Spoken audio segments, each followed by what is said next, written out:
শুধু ব্যক্তিগত সম্মানপূর্ণ হয় না, ন্যায় বিচারের পথটা বন্ধ করার চেষ্টা করে। আমাদের ক্ষেত্রে এই অপপ্রচারটা ছিল একটা প্ল্যান, যেটা আমরা 2009 সালেও ফেস করেছি। এটার কারণটা কি? ওরা চায় আমাদেরকে ভয় দেখানোর জন্য, যাতে আমরা ন্যায় বিচারের রাস্তায় না নামি। আমি স্পষ্ট করে বলতে চাই, এই মানহানির প্রচেষ্টা ছিল ন্যায় বিচারটা ব্যাহত করার জন্য, আমাদের শত্রুদের রক্ষা করার পরিকল্পিত একটা চেষ্টা। আমরা ভিক্টিম, অথচ আমাদেরকে হুমকি দেওয়া হচ্ছে, হয়রানি করা হচ্ছে। এটা কি ধরনের ন্যায়? এই যে ন্যারেটিভ তারা ছড়াচ্ছে, এই ন্যারেটিভ গুলো ছড়াইছিল মুন্নি সাহা, আওয়ামী লীগ 2009 সালে। এখন তারা একই জিনিস আবার শুরু করে দিয়েছে। আজকে আপনারা যারা এখানে আছেন, আপনার একটা বড় একটা দায়িত্ব আছে। কালকের প্রেস কনফারেন্সের পরে আপনারা শুনেছেন 2009 সালে কারা আসল ভিক্টিম আর কারা এখানে এই ম্যাসাকারটা করেছে। আপনাদের এটা জাতির সামনে স্পষ্ট করে তুলে ধরতে হবে। আর আমি সরকারের কাছে আহ্বান জানাচ্ছি, শহীদ পরিবার সকল সদস্যের নিরাপত্তাটা নিশ্চিত করার জন্য। আর যারা আমাদের স্পোকসপারসন, মায়েরা, কন্যারা, বোনদের এবং শহীদ পরিবারের সদস্যকে হুমকি দিয়েছে, এটা আপনাদের one and only warning. If you threaten or dishonor our mothers, our sisters, our children, we will use every resource we have available to bring you to justice. Do not test our patience. ধন্যবাদ। আমাদের জন্য দোয়া করবেন। আসসালামু আলাইকুম।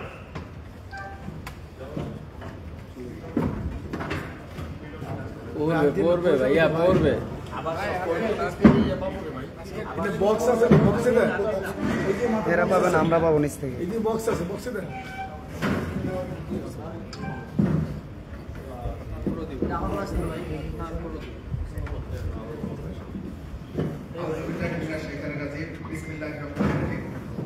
আমি পিলখানা হত্যাকাণ্ডে বাধাদানকারী শহীদ কেন্দ্রীয় সুবেদার মেজর নুরুল ইসলামের ছেলে আশরাফুল আলম খান্না। আমার বাবা এই হত্যাকাণ্ডে বাধা দেওয়ায় হত্যাকারীরা আমার বাবাকে লোহার স্ট্যান্ড দিয়ে পিটিয়ে পেটে ক্ষত বিক্ষত করে পরে গণকবরে নিক্ষেপ করে। আমি প্রথমে শ্রদ্ধা করে স্মরণ করছি জুলাই বিপ্লবে যারা শহীদ হয়েছেন, যারা আহত হয়েছেন, যাদের আত্মত্যাগের কারণে আজকে আমরা আমাদের এই পিলখানা হত্যাকাণ্ডের যারা প্রকৃত কুশীলব, যারা এর মাস্টার মাইন্ড ছিল, যদি এই জুলাই বিপ্লব না হতো তাহলে আমরা আজকে জানতে পারতাম না। আমি ধন্যবাদ দিতে চাই অন্তর্বর্তীকালীন সরকারের প্রধান উপদেষ্টা সহ সকলকে, এবং বিশেষভাবে ধন্যবাদ দিতে চাই এই জাতীয় স্বাধীন তদন্ত কমিশনকে, যারা 11 মাস অক্লান্ত পরিশ্রম করে এই রিপোর্টটি প্রকাশ করেছে। আর গণমাধ্যমের ভাইদেরকেও সালাম এবং শুভেচ্ছা জানাচ্ছি। আপনারা দেখেছেন এই রিপোর্টের মাধ্যমে উঠে এসেছে বিগত ফ্যাসিস্ট সরকার ডালবাতের কমিশনের একটা মিথ্যা ইস্যুকে সামনে এনে এদেশের এই হত্যাকাণ্ডের মধ্য দিয়ে এদেশের স্বাধীনতা, সার্বভৌমত্ব এবং সশস্ত্র বাহিনীকে ধ্বংস করার মধ্য দিয়ে ফ্যাসিজম কায়েমের সফল সূচনা করে এবং তা দীর্ঘ 16 বছর দীর্ঘায়িত করে। আপনারা জানেন এই হত্যাকাণ্ডের পরে আমাদের বাবাদের লাশকে কিভাবে ক্ষতবিক্ষত করা হয়েছে, কিভাবে পুড়িয়ে দেওয়া হয়েছে, পরিবারগুলোর প্রতি কি নৃশংসতা হয়েছে, এদেশের মানুষ জানেন। এই হত্যাকাণ্ড নিয়ে এই 16 বছর কেউই কথা বলতে পারেনি। যারাই কথা বলেছে তারা কোনো না কোনোভাবে গুমের শিকার হয়েছে, খুনের শিকার হয়েছে, বিভিন্নভাবে নির্যাতনের শিকার হয়েছে। আমরা আজ এই রিপোর্টের পরে আমরা শুধু শহীদ পরিবার না, এদেশের সকল জনগণ এখন একেবারে সুনির্দিষ্ট করে বলতে পারবে যে এই হত্যাকাণ্ড কারা ঘটিয়েছে। এটা আমাদের এই সময়ের জন্য সবচেয়ে বড় অর্জন, যে এদেশের মানুষ একেবারে সুনির্দিষ্ট করে বলবে যে আওয়ামী লীগ এই হত্যাকাণ্ড করেছে, শেখ হাসিনা এই হত্যাকাণ্ড করেছে, ভারত এর সাথে জড়িত ছিল। এখন আমাদেরকে আর কোনো ভীতিতে থাকতে হবে না। আর আমি সরকারের কাছে দাবি করব যে এই যে রিপোর্টটি প্রকাশ হয়েছে এটি যেন দ্রুত সময়ে ওয়েবসাইটে দেওয়া হয়, যেন এদেশের প্রতিটি মানুষ কেন কে কি কারণে এই হত্যাকাণ্ড ঘটিয়েছে বিষয়টি জানে এবং মানুষ যেন ওই মানুষটির কর্মের কারণে তাকে ঘৃণা করতে পারে। দলগতভাবে আওয়ামী লীগ যেহেতু এই হত্যাকাণ্ডটি ঘটিয়েছে, আমরা দাবি জানাবো আওয়ামী লীগকে যেন নিষিদ্ধ করা হয়। এটি আওয়ামী লীগের জুলাইয়ের আগে এই দেশের সবচেয়ে বড় অপরাধ। আর এই যারা এই হত্যাকাণ্ডটি ঘটিয়েছে তারা এদেশের নিন্দনীয় ব্যক্তি। আমি শহীদ পরিবারের পক্ষ থেকে জানাবো তাদেরকে নিন্দা করার জন্য যেন একটি নিন্দা স্তম্ভ তৈরি করা হয়, যেন এদেশের মানুষ এটিকে মনে রাখতে পারে। এই নিন্দা স্তম্ভ দেখলে মানুষ মনে করবে যে কাদেরকে তাদের প্রত্যেকের নাম এই তালিকায় থাকবে। আর আপনারা জানেন যে আমাদের এই হত্যাকাণ্ডের পরে দেশের সবচেয়ে যে রাজনৈতিক দল সবচেয়ে বেশি আমাদের প্রতি দরদি ছিল, বিশেষ করে বেগম খালেদা জিয়া, তিনি সেনাকুঞ্জে শহীদ পরিবারদের সাথে গিয়ে ওখানে গিয়ে এই শহীদদের জন্য কান্না করেছেন। তো উনি হসপিটালে আছেন, আমরা শহীদ পরিবারের পক্ষ থেকে ওনার জন্য দোয়া করি এবং দেশবাসীর কাছে আমরা ওনার জন্য দোয়া চাই। আর আমরা সকল রাজনৈতিক দলের কাছে অনুরোধ করব, আপনারা কেউ এই হত্যাকাণ্ডটি নিয়ে আবারও রাজনীতিতে টিকে থাকার জন্য বা ক্ষমতাকে দীর্ঘায়িত করার জন্য আপনারা এই হত্যাকাণ্ডটিকে আপনারা বিক্রি করবেন না। আর আপনারা সোশ্যাল মিডিয়াতে বা বিভিন্নভাবে দেখেছেন বিভিন্ন সশস্ত্র বাহিনীর কিছু রিটায়ার্ড অফিসার এবং আমাদের শহীদ পরিবারের 2-1 জন যারা এই হত্যাকাণ্ডকে, এই বিচার প্রক্রিয়াকে নিন্দনীয় করার জন্য তারা বিভিন্নভাবে মিথ্যাচার করে গেছে এই গত 1 বছর এই কমিশন থাকাকালীন সময়ে। তা আমরা সবার প্রতি বিনীতভাবে অনুরোধ করব, আপনারা আমাদেরকে, আমাদের বাবাদেরকে, আমাদের মাদেরকে নিয়ে আপনারা খারাপ কথা বলবেন না। আপনারা দেখেছেন যে কাদের কারণে এই হত্যাকাণ্ড হয়েছে। এই আশাবাদ ব্যক্ত করে আমি আমার বক্তব্য শেষ করলাম। আসসালাম।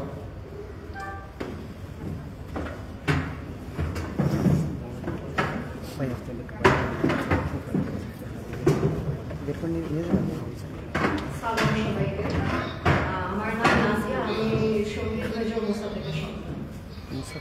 আজকে আমি আপনাদের সামনে দাঁড়িয়েছি একজন এথিস হিসাবে না, কিংবা আমাদের মারা দাঁড়িয়েছে তার একটা বিধবা হিসাবে দাঁড়িয়ে না, কিন্তু আমরা এখন এখানে আপনাদের সামনে দাঁড়িয়েছি দেশকে একটা ওয়েকেনিং করার জন্য। আপনারা যদি মনে করে রাখেন, কালকে যে প্রেস কনফারেন্সটা হয় তখন কমিটি যার রিপ্রেজেন্টেটিভ ছিল তারা একটা স্টেটমেন্ট দিয়ে শেষ করে যে এই বিষয়ে খুবই গুরুত্বপূর্ণ যে আমরা এই জিনিসটাকে যত জলদি সম্ভব তত জলদি ইম্পর্টেন্স দিই, নাহলে আরেকটা পিলখানা হওয়ার সম্ভাবনা আছে। এবং আমি চাই যে আপনারা সকলে এই জিনিসটা আসলে ভেবে দেখেন, কেন আরেকটা পিলখানা হওয়ার সম্ভাবনা আছে। 1971 সালে আমরা যারা দেশের এগেনস্টে যারা যায়, সিস্টেমের এগেনস্টে যারা যায়, তাদেরকে আমরা রাজাকার হিসেবে চিহ্নিত করেছি। ইন 2025 আজকে যারা এই আর্মির মানে brave soldiers and valiant soldiers এর এগেইনস্টে গেছে, তারা এখনো ওই সেম বেসিসে তারা আর্মির ভিতরে আছেন যারা এই আর্মির এগেইনস্টে গিয়েছে। Army as an institution stands for the people. Army as an institution দেশের রক্ষার জন্য দাঁড়ায়। কিন্তু আনফরচুনেটলি তৎকালীন সরকার যারা ছিলেন তারা এমন কিছু আর্মি অফিসারদেরকে টার্গেট করে যারা নিজেদেরকে বিক্রি করে দেয়, যারা নিজেদের দেশের স্বাধীনতাকে বিক্রি করে দেয় একটা প্রমোশনের জন্য। যারা তৎকালীন টাইমে রাজাকার ছিল, আজকে তৎকালীন টাইমে তারা এখনকার টাইমে তারা তাদের শোল্ডারে স্টার নিয়ে ঘুরে। আপনারা আরেকটা জিনিস যদি খেয়াল করে রাখেন, লাস্ট ইনভেস্টিগেশনে তারা নাম কিছু মেনশন করতে চাচ্ছিলেন না তাদের ওন সিকিউরিটির জন্য। একটা নাম তারা বাধ্যতামূলকভাবে বলে, which is General Aziz. The only reason General আজিজের নাম তারা কনফিডেন্টলি বলতে পারে কারণ আল জাজিরা একটা পাবলিক ইনভেস্টিগেশন করে তারা এটা ফাঁস করে দেয় তার পলিটিক্যালি সে কত রং ছিল। কিন্তু আপনার কি মনে হয় না তার মতো আরো মানুষ আছে উইদিন দ্য সিস্টেম? এবং এই সকল সিস্টেমে এই যে মানুষগুলা তাদেরকে আমরা দেখেছি, আমরা বিগত 16 বছর ধরে আর্মির মধ্যে ছিলাম এবং আমরা দেখেছি তারা এই ফেক স্মাইলস, তারাই এসে আমাদেরকে সান্ত্বনা দিবে বা তারাই খুবই মহৎভাবে অ্যাক্টিং করবে। আমরা জানি তারা কারা, বাট আমরা তো এখন পর্যন্ত কনফিডেন্স পাই না কখনো বলতে গিয়ে যে তারা কারা। The army within the system, আমার রিকোয়েস্ট থাকবে যে যারা পজিশন অফ পাওয়ার এখন আছেন, আপনারা যদি আসলে ট্রুলি এমবডেড করেন আর্মি কিসের জন্য স্ট্যান্ড করেন, দেন আমরা আশা করি যে আপনি যখন সরকার এই জিনিস রিপোর্টটাকে পাবলিক করবে তখন আপনারা আসলে আমাদের পাশে দাঁড়াবেন। কারণ এত বছর মানে এত বছর চলে গেছে, আপনারা হয়তো মনে করবেন কি যে যেহেতু আমরা আর্মি অফিসারের সন্তান, যেহেতু আমাদের বাবা শহীদ হয়েছে, আমরা নিশ্চয়ই অনেক রেসপেক্ট, অনেক সাপোর্ট পেয়েছি within the system. That's actually not true. আমরা আসলে যাই করেছি, আমাদের মারা যা করেছে তারা নিজেরাই করেছে। আর এটা আরেকটা বড় এক্সাম্পল যদি আপনাদেরকে বলি, 21শে নভেম্বর সশস্ত্র বাহিনী দিবস। সশস্ত্র বাহিনী দিবস কিসের জন্য স্ট্যান্ড করে? যে সকল রিটায়ার্ড আর্মি অফিসার আছে, যত আর্মি সার্ভিং আছে, তাদেরকে অনার করার জন্য। অবশ্যই তারা দেশের জন্য এত কিছু ত্যাগ করেছে, কিন্তু আমাদের মাদেরকে 16 বছর পরে ইনভাইট করা হয় কেন? মানে তারা, আমাদের বাবারা কি ইউনিফর্মে মারা গেছে দেখে তারা সম্মানটা ডিজার্ভ করে না? 16 বছর পর যখন দেশটা স্বাধীন হয়, আবার 16 বছর পর যখন শেখ হাসিনা পাওয়ার থেকে নিচে নামে, তখন অ্যাজ আ সিস্টেম ডিসাইড করা হয় যে তখন আমাদেরকে ওই অনার আর রেসপেক্টটা দেওয়া উচিত। আমার এখনো রিকোয়েস্ট থাকবে ইভেন সরকারের প্রতি, যারা এখন পর্যন্ত গ্যাজেট যেটা থাকার কথা, আমাদের বাবাদেরকে শহীদ হিসেবে ঘোষণা করার কথা, ওইটাও এখন পর্যন্ত পাস করা হয়নি। এত কিছুর পরে, এত আইডেন্টিফিকেশন পরে, এত কাহিনীর পরে এই জিনিসটা এত ইজিলি কেন পাস হবে না, ওইটাও আসলে আমাদের ভাবার একটা ব্যাপার। তাই আমি আশা করি কি যে আমার রিকোয়েস্ট থাকবে জনগণের কাছে, আমার রিকোয়েস্ট থাকবে আপনাদের সকলের কাছে কি যে আপনারা প্লিজ এটা ব্যাপারে কথা বলা বন্ধ করবেন না। কারণ যত না পর্যন্ত এই সকল আর্মি অফিসাররা যারা দেশের এগেনস্টে গিয়েছে, যে যারা যে দেশ, এই সকল আর্মি অফিসার তাদের নিজেদের ভাইকে বেঁচে দিয়েছে শুধু কিছু র্যাঙ্ক পাওয়ার জন্য, তারা যতক্ষণ পর্যন্ত সিস্টেমে আছে ততক্ষণ পর্যন্ত আসলে দেশ স্বাধীন হয়নি। আমার পক্ষ থেকে এটাই থাকবে। ধন্যবাদ।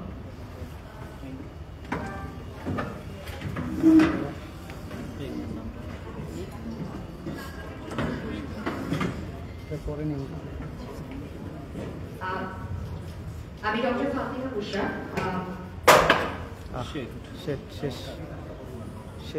আমি আরো একবার একটু উঠলাম, আরেকটা কথার উপর একটু আর আমি যখন কথা বলছিলাম তখন আমার মনে হচ্ছিল যে আশেপাশে অনেক আওয়াজ হচ্ছিল এবং কিছু কিছু ব্যাপারে আপনাদের মনোযোগ আকর্ষণ করতে হয়তো আমরা ব্যর্থ হয়েছি। এবং জাতিগতভাবে আমার মনে হয় যে আমরা অনেকগুলো বিপর্যয়ের ভিতর দিয়ে যেতে যেতে যেতে যেতে অনেকখানি আমাদের অনুভূতিগুলো ভোদা হয়ে গেছে। কারণ আমরা প্রতিদিনই আসলে এত খারাপ খারাপ খবর দেখি, এত খারাপ খবর দেখি, সেখানে হয়তো আমরা অনেক কিছুই আসলে দেখি না আসলে, বা হয়তো আমরা সেটা নিয়ে চিন্তা করি না। একটা বিষয়ে আমাদের এখানে সবাই কথা বলে গেছে, অনেকগুলো কথার মধ্যে যেন এটা আরো একবার ধামা চাপা না করে, সেটার জন্য আমি আরেকবার একটু কথাটা রিপিট করতে চাই। সেটা হচ্ছে যে জনগণের নিকট যারা দেখছেন, দেশে বিদেশে যে প্রান্ত থেকে দেখছেন, তাদের প্রতি আমাদের আকুতি থাকছে। আমরা সরকারের দৃষ্টি আকর্ষণ করছি, আমরা অসম্ভব নিরাপত্তাহীনতায় ভুগছি এই মুহূর্তে। এই কথাগুলো আমরা আলাদা করে বলতে চাইনি, কিন্তু আমরা বলতে এখন বাধ্য হচ্ছি। এই গত 1 বছরের মধ্যে আমরা শুধুমাত্র আমাদের বাবার বিচার চাওয়ার জন্য, দেখেন এর আগে কিন্তু আমরা নিদারুণ কষ্ট ভোগ করেছি। আমাদের বাবাদেরকে যে নৃশংসভাবে হত্যা করা হয়, দেখেন প্রত্যেকটা মৃত্যুই খুব কষ্টকর মৃত্যু, যে যেভাবে মৃত্যুবরণ করে। আমাদের ক্ষেত্রে আমাদের অনেককে আটকে রেখে নির্যাতন করা হয়, 36 ঘন্টা আমরা অবরুদ্ধ ছিলাম। সেই সময়টা আমাদের উপর শারীরিক মানসিক নিপীড়ন ছিল। সেই সময়টা আমরা প্রতি মুহূর্তেই আমরা ভাবছিলাম যে আমরা মারা যাব। এরপরে যখন আমরা বের হয়ে আসি, আমাদের বাবাদেরকে ম্যানহোলের ভিতর থেকে বের করা হয়, আমাদের বাবাদেরকে নদীতে ভেসে আসে তাদের লাশ, গণকবরের ভিতরে পাওয়া যায়। তাদের মুখে আমরা একটা পানি দিতে পারি নাই, তারা একটা গোসল পায় নাই। একজন মৃত মানুষকে যতটুকু মর্যাদা দেওয়া দরকার তার কোনো কিছুই কিন্তু তারা পান নাই। তারপরে রাষ্ট্রের পক্ষ থেকে তাদেরকে সম্মান দেওয়া হয়, তাদেরকে দাফন করা হয়, কিন্তু তাদের মৃত্যুর পরেও কিন্তু তাদের শরীরের উপরে এতটুকু করুণা হয় নাই যারা খুনি ছিলেন সেখানে। এবং পরবর্তীতে তাদের যখন দাফন শেষ হয়ে যায় তখন তাদেরকে বারংবার মেরে ফেলা হয়, তাদের উপরে মিথ্যাচার, অনাচার, জঘন্য রকমের ট্যাগ দিয়ে কিন্তু বিভিন্ন সময় তাদের যে ডিগনিটি, তাদের যে সম্মান বারবার করে নষ্ট করা হয়। এবং আমরা যারা বেঁচেছিলাম, আমরা যে কতখানি ক্ষত নিয়ে বেঁচেছিলাম, আমাদের এই গল্পগুলো হয়তো আসলে প্রেস কনফারেন্সে বলার জায়গা না, কিন্তু তারপর আমার মনে হয় যে এই জিনিসটা এখন রেলিভেন্ট হয়ে উঠেছে। আজকে 16 বছর পর যখন একটা ফ্যাসিস্ট সরকার পতনের পর আমাদের মনে হইলো যে আমরা আমাদের ন্যায্য বিচারটা চাইতে যাব এবং আমাদের এখন কোনো ভয় নাই, কথা বলতে আমাদের কোনো ভয় নাই, তখন আমরা এমন ধরনের জঘন্য মিথ্যাচার, এমন কুরুচিপূর্ণ আজে বাজে নোংরা ভাষায় আমাদেরকে বুলিং করা হয়, আমাদের মেসেঞ্জারের, আমাদের ফেসবুক মেসেঞ্জার, আমাদের মেসেজে হত্যার হুমকি পর্যন্ত দেওয়া হয়, আমাদের স্ক্রিনশট, আমাদের কমেন্ট সেকশনে জঘন্য কথাবার্তা বলা হয়। এবং আমরা যতটা না আমাদের উপরে নিয়ে নিয়েছি, এই যে 16টা বছর আমাদেরকে আমাদের মায়েরা যারা একা হাতে খুব অল্প সহযোগিতা পেয়েছেন, তারা যে কোনো জায়গা থেকে তারা নিজ হাতে আমাদেরকে যে এতদূর পর্যন্ত আনার যার কৃতিত্ব, যে যত কষ্ট ভোগ করে তারা এই পর্যন্ত এসছে আমাদেরকে নিয়ে, এই যে মিথ্যাচার আর চরিত্র হননের চেষ্টা, এত নোংরা একটা রাজনীতি আমাদের দেশে, সেখান থেকে আমাদের বৃদ্ধ মারা, যাদের এখন বয়স হয়ে গেছে, যারা রিটায়ারমেন্টে চলে গেছে, তারাও কিন্তু এই জিনিসটা থেকে রেহাই পাইবেন।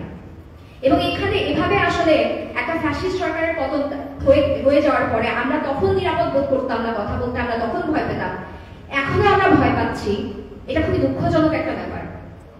আমি সবার কাছে বিনীত নিবেদন জানাচ্ছি, আমি আকুল আকুতি জানাচ্ছি, প্লিজ, আমরা সাক্ষী দিতে গিয়েও বাধার সম্মুখীন হয়েছি, সাক্ষী দেওয়ার কারণে পর্যন্ত আমাদেরকে এখন হুমকি দেওয়া হচ্ছে। আপনারা দয়া করে আমাদের নিরাপত্তাটা নিশ্চিত করার জন্য যা করা প্রয়োজন আমরা হাত জোর করে আপনাদের কাছে সেটি চাচ্ছি। এখন আমাদের মাঝে রাকিন আহমেদ কথা বলবেন, আমি তাকে স্টেজটা ছেড়ে দিচ্ছি।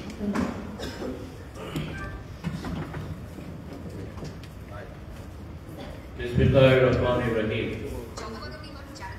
আমার নাম রাকিন আহমেদ ভুইয়া, আমি শহীদ জেনারেল শাকিন আহমেদ এবং শহীদ নাজির আহমেদের পুত্র।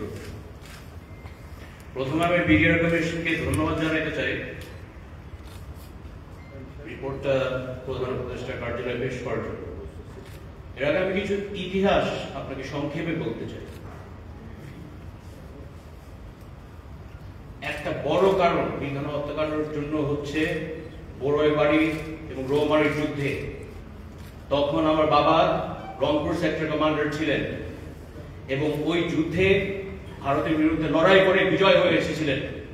তখন থেকে আমার বাবা জেনারেল শাকিল ভারতের কাছে একটা টার্গেট হয়ে দাঁড়ায়। বাবা যখন বিডিআর এর ডিজি হয়ে ভারতের আধিপত্যের বিরুদ্ধে লড়াই করতে এসে বাবা বিজয় হয়ে এসেছিলেন এবং বাবা যখন ডিজি তখন 2007-08 সাল থেকে কিন্তু ভারত পরিকল্পনা শুরু করে, যার কারণে বিডিআর হত্যাকাণ্ড শেখ হাসিনা ভারতের স্বার্থে আর নিজের ক্ষমতায় টিকার স্বার্থে জঘন্যতম হত্যাকাণ্ড বাস্তবায়ন করে। আমি একটা কথা বলতে চাই, এই বিচার প্রথম আমাদের দেশের মীর জাফর দিয়ে শুরু করতে হবে। যে সেনাবাহিনীর কর্মকর্তারা আমাদের বাবাদের সাথে 57 জন অফিসারদের সাথে বেইমানি করেছে তাদের বিচার এর আওতায় নিয়ে আসতেই হবে। এখানে কোনো ইয়ে নাই।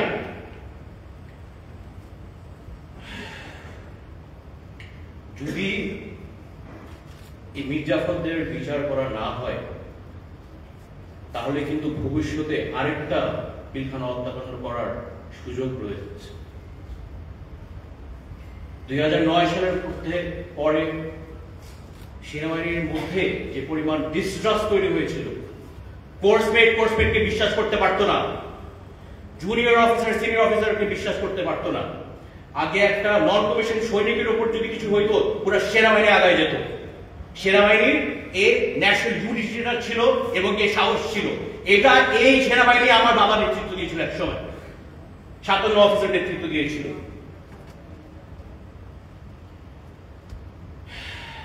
এই বর্বর হত্যাকাণ্ডের শুধু আমার বাবা মা কি নির্মমভাবে তো হত্যা করে তাদের শান্তি হয় নাই। আমাদের পরিবার পুরো নাম খারাপ করতেই লিপ্ত হয়েছে। শুধু একটাই কারণ, একটাই মেসেজ, যে ভারত বিরোধী কোন সেনাবাহিনী কর্মকর্তা যদি হয় তাহলে পিলখানার মতোই তাদের অবস্থান হবে। শুধু অফিসারদের তো শেষ করে নাই, পরিবারের মানহানি করতে করতে শেষ করে দিয়েছে। এর মুন্ডিসা আছে গিয়ে এটা প্রথম শুরু হয়। আমি একটা কথা ছোট করে বলতে চাই, যারা এই হত্যাকাণ্ডের সাথে জড়িত আমাদের সাধারণ পরিবার রেপুটেশন ধ্বংস করার জন্য চেষ্টা করেছেন, একটু মনে রাখি, আমি জেনারেল শাকিলের সন্তান, কোনো ছাড় দেওয়া হবে না এখানে। 16 বছর এতিম হয়ে ঘুরেছি, শরীরে সেনা রক্ত, এখানে কোনো কম্প্রোমাইজ হবে না। There will be no if or buts. এদের বিচারের আওতায় নিয়ে আসতেই হবে। যতদিন বুকে দম আছে এই হত্যার বিচার আমি করে ছাড়বো ইনশাআল্লাহ। যুদ্ধে যেহেতু আমরা নেমেছি, ইদার মরবো বা বিজয় হবে।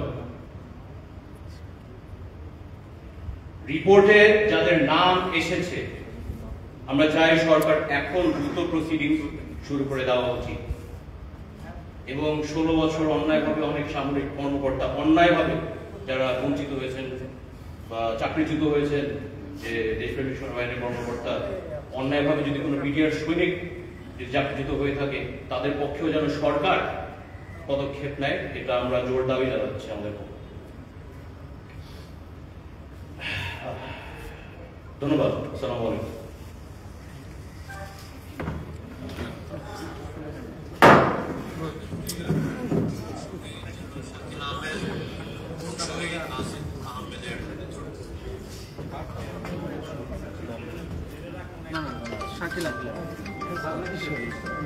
আপনাদের যদি কোনো প্রশ্ন থেকে থাকে আপনারা প্রশ্ন করতে পারেন।